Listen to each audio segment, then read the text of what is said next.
Hey guys, welcome to Bobcat Sports Talk. I'm Jessica Carter here with Jay Riley and Trey Howard. So this week coming up, Monday, Jones basketball is going to take on Alabama Southern. This Monday coming up at 6 o'clock, men and women. So go support the Bobcats and hopefully we'll take in 2 wins under our belt. So this past weekend, SEC football, we had Auburn take on Georgia and Mississippi State take on Alabama. I had the pleasure of going to the Alabama versus Georgia game, which was crazy, the ending. I mean, everyone was just so excited. It was the greatest game to be at in SEC, I think, that weekend. And then Mississippi State versus Alabama. Trey actually got to go to that, so he gets to give you some hands-on stats there. But Auburn ended up taking the win, crazy, and then Alabama consistently took another win against State. So, guys, what are your thoughts on these games after? I'll let you go first. Well, I was at the Alabama-Mississippi State game, and it was loud. Cowbells ringing everywhere. You know how it is down there in Starkville. But this Alabama team, the past 4 or 5 weeks, they've been on it. They've been looking like the number one team in America. But this past game, not so much. They were fumbling the ball, throwing interceptions. They didn't look like Alabama.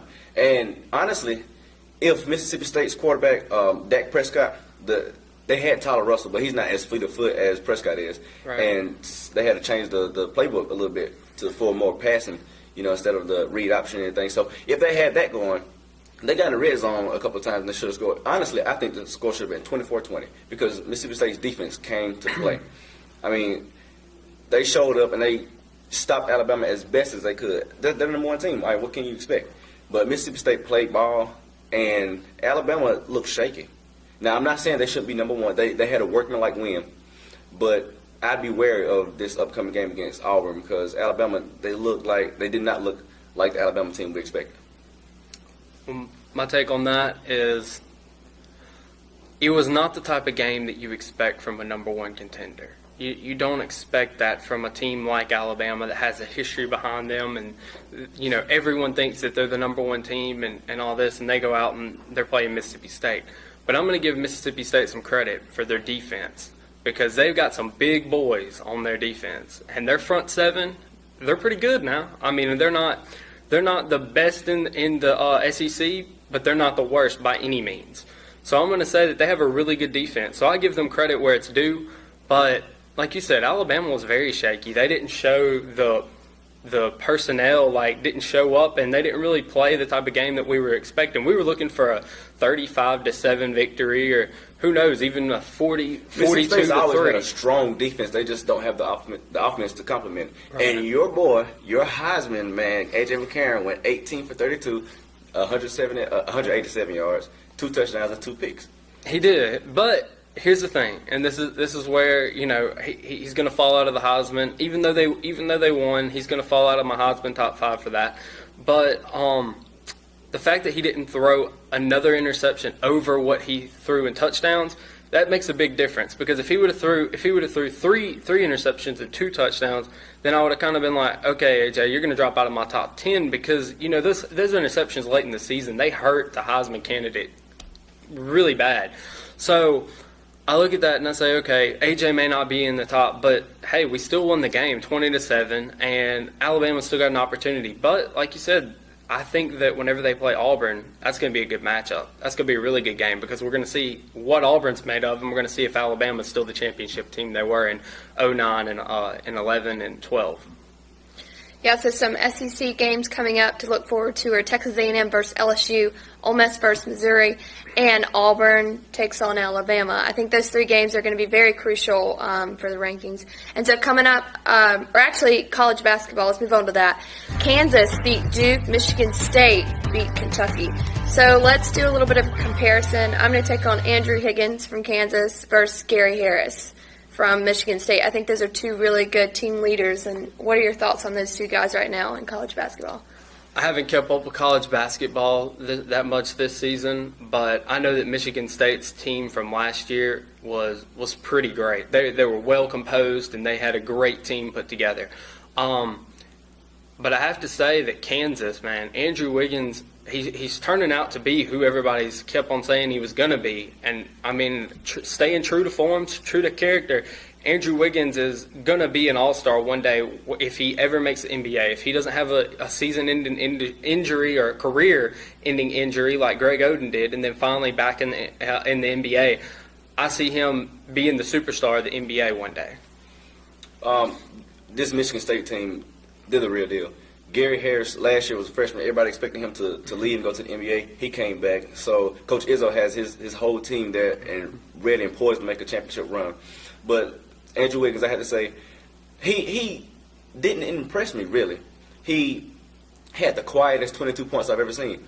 But when it got late in the game, and I think Kansas was up on Duke 83-81, and Wiggins was one-on-one with his defender. He hit a step-back jump. I was like, money. Because that's what he does. He's an athlete. He's quick. He's fast. He can get to the hole. He's all those athletic traits.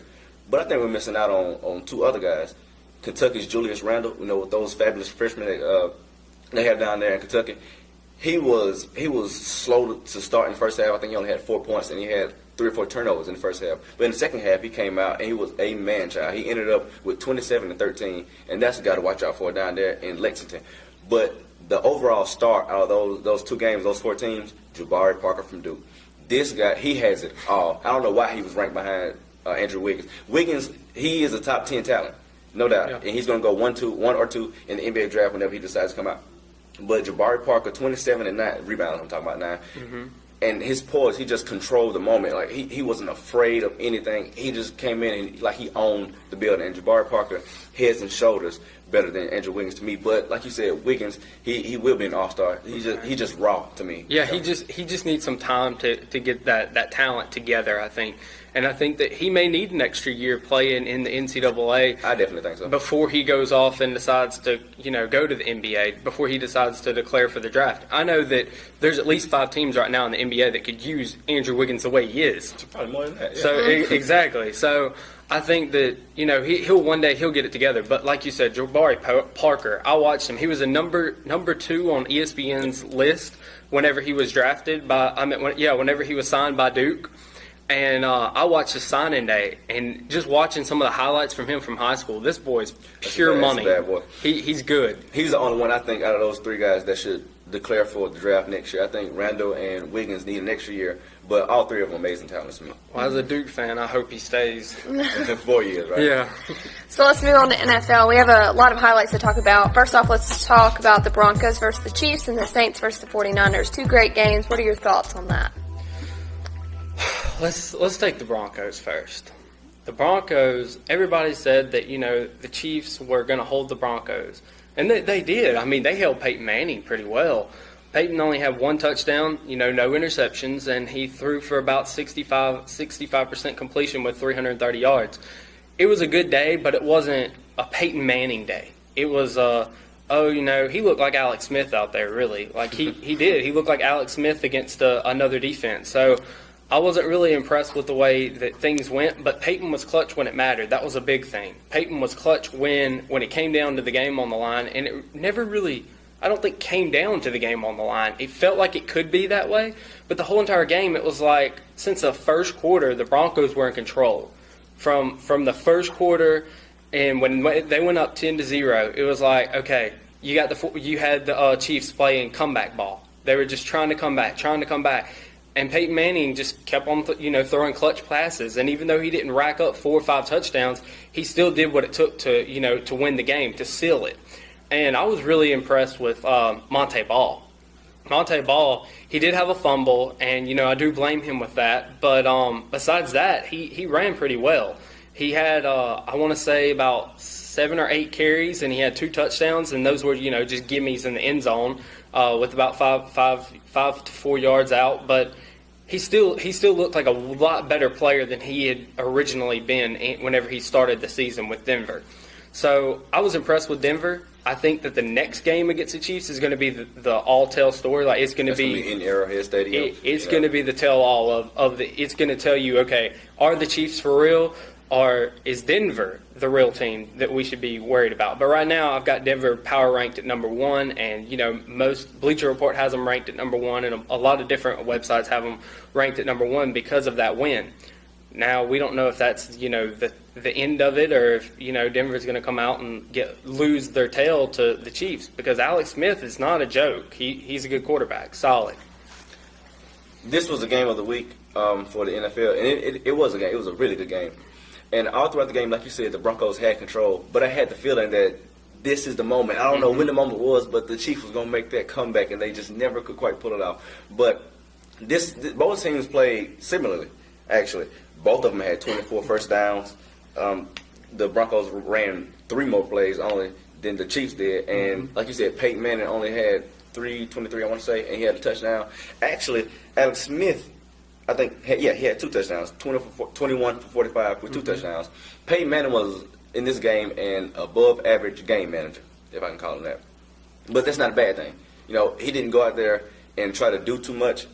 He just used the weapons he had. And he didn't do not enough. He did just enough. Is how I felt. The Chiefs, I want to say, they couldn't quite punch it in like the Broncos did. They had 2 rushing touchdowns, and the Chiefs got in that area, but they couldn't quite get it in. That's the only problem I have with the Chiefs. They have an excellent running back in Jamal Charles, but he could not quite break free of that Broncos defense, and that's the only reason the Broncos came away with this win. I don't think the Chiefs are. People were saying they're the worst 9-0 team they've ever seen. But I don't think they are that bad. Everybody's going to lose. And the 72 Dolphins can go and pop their champagne since the last undefeated team lost or whatever. But go ahead. I'll tell you who I credit that win with. That's Broncos' offensive line. The offensive line is the only reason that the Broncos won that game. They showed some panache. I don't know. They protected Peyton Manning like I've never seen him protected before. You had, Tamba Ali, one of the top pass rushers in the game today. Got quick legs, quick speed, he's got a spin move he can use on you. Couldn't even get to Peyton Manning. So with seeing what they did, Ryan Clark and all the other guys, Luis Vasquez, I want to say, is one of them. But they just protected Peyton Manning, and that's the story. And the Chiefs couldn't play their game. The Chiefs' game is not putting up 1,000,000 points. They have to play field position game, and keep the other offense off the field. And they could not quite do that. And I think they will do that in their next meeting in Arrowhead Stadium. But for right now, a great win for the Broncos. They looked good. The Chiefs did not look bad. They just were bested by the Broncos. And there's no shame in the game. Right. Well, that wraps up most of our thoughts on all the sports this past week. So, guys, what are your final words that you want to leave with? I think I'm going to talk about the Auburn game versus Georgia because I've never seen so much luck in one game. I've never seen a team come so close to victory just to have it stolen out from underneath them. In a comeback effort. It was a comeback effort. One play, I want to say 23 seconds was left on the clock. It may have been a little bit more. I may be wrong about that, but I know there were at least 20 seconds left on the clock in the game. And then you have this young quarterback from Auburn, number 14, in the back, throws this pass. It's way too short, almost picked off by Georgia. And as an Alabama fan, I hate Auburn. So I'm sitting there, they're about to win by 1 point. It's one of the greatest comebacks I've seen in forever. And then, boom, the pass is flipped up into the air. And you've got, I don't remember who it was, but there was this guy that, you rarely hear about playing for Auburn. Wide receiver goes out, catches the ball, and then in the press conference, like after he's already ran it in, they've won the game, you hear the quarterback say, Nick Marshall. Marshall's like, yeah, man. He makes it sound like he meant to do that. There's no way that he meant to. There's no way that he meant to do that. We had that drawn up all the way. But if you watch the Sports Center, he had overran the ball and everything. The only way he could have caught it was for it to be tipped to him, man. That was ridiculous, dude. But you know what? Props to him for catching the ball. As much as I can't stand it, that was a good catch. The shock on his face when he made the touchdown was the shock on my face and everyone else's face that was watching the game. We were like. But it's really special when the person that ran the touchdown is shocked. It's like that wasn't planned. It was crazy. My final word. Earlier last week, Michael Jordan did an interview, and they asked him who would he pick the other 4 players he would pick to be on his pickup team, and he chose as his point guard to be Magic Johnson, himself of course, Scottie Pippen, James Worthy, and Hakeem Olajuwon. And that's You a pretty got good thing. something wrong. But that's not the team I would pick for a pickup game. My team, of course, I'm going to pick Michael Jordan as my shooting guard. There's no debate there. But as my point guard, I'm not going to go Magic Johnson. I'm not going to go John Stockton. I'm not going to go any of those guys.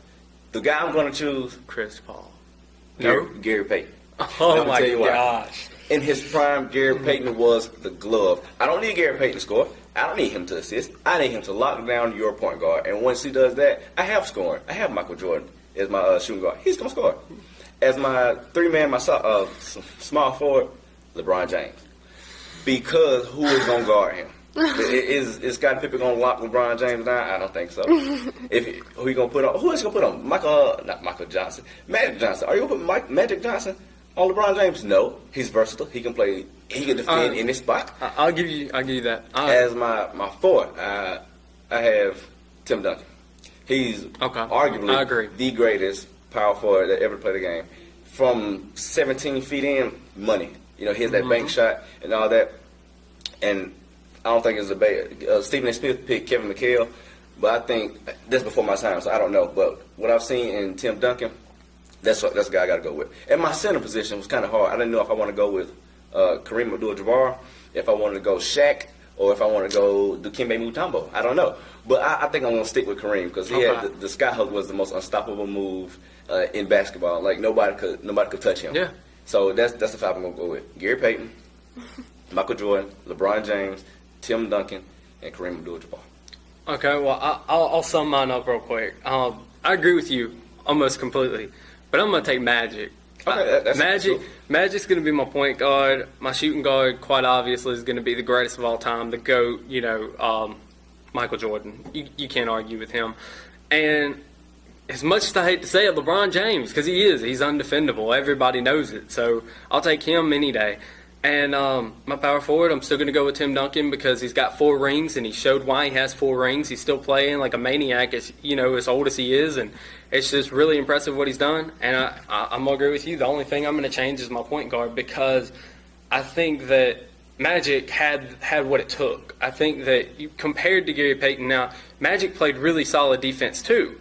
I mean, it's no comparison. Magic Johnson was like the general. He's 6'9". He's seeing over every defender he has, so he just make plays. I just want Gary Payton because he's an excellent defender. Like, he was quicker on his feet. I need him to lock down. I don't need. See, you get too much scoring. Like if you put all the stars on one team, so that's why I didn't want to go like scoring but point guard position. I'm just trying to think of every aspect of the game: defense, 3-point shooting, scoring, all that. So, and I almost went Wilt Chamberlain as my center because he was money on the inside, but I'll stick with Kareem Abdul-Jabbar. All right. Well, that wraps up all the topics we have to talk about and all the thoughts on every game that went on in sports. And so please cheer on our Bobcats this week coming up as they take on Alabama Southern Monday at 6 o'clock. Thank you for joining us this week on Bobcat Sports Talk. I'm Jessica Carter here with Jay Riley and Trey Howard.